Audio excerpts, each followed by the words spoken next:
নিজের জীবনটাকে এতটা সস্তা বানিয়ে ফেলো না যে 2 পয়সার ছোট মনের লোক এসে খেলা করে চলে যাবে।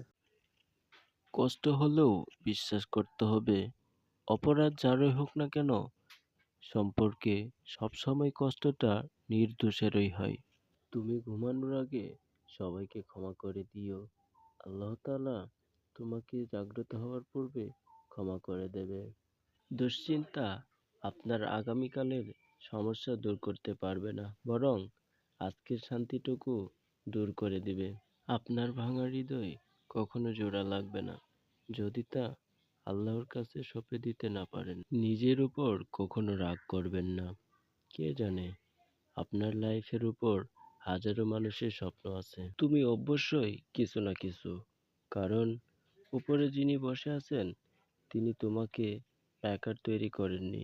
আমি আল্লাহর কাছে অনেক কিছু চেয়েছিলাম এবং তিনি আমাকে অনেক কিছু দিয়েছেন। আমি হয়তো যা চেয়েছিলাম তা পাইনি, কিন্তু তাই পেয়েছি যা আমার প্রয়োজন ছিল।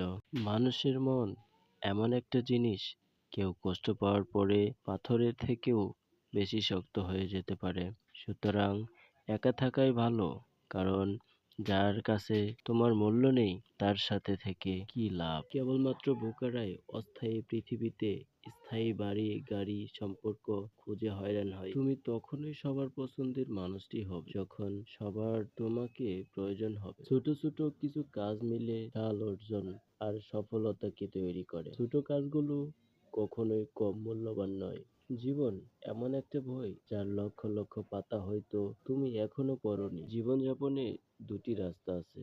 প্রথমত, যে জীবনটি তোমার আছে সেটাকে পছন্দ করে নাও, আর নয়তো তুমি যেটাকে পছন্দ করো সেটাকে হাসিল করে নাও। আমি কখনো হাতের তালুর দাগ দেখে ভাগ্য বিশ্বাস করিনি, কারণ ভাগ্য তো তারও আছে যার হাত নেই। যে আল্লাহর সামনে হাঁটু গেড়ে সিজদা করতে পারে সে সবার সামনে দৃঢ় হয়ে শক্ত হয়ে দাঁড়িয়েও থাকতে পারে। কেউ ভরসা নষ্ট করলে তাকেও ধন্যবাদ দিয়ে দিও, কারণ সেও আমাদেরকে শেখায় কিভাবে বুঝে শুনে ভরসা করতে হয়। কৃত ভুলের জন্য একজন মানুষকে বারবার দোষারোপ করা থেকে বিরত থাকাই শ্রেয়।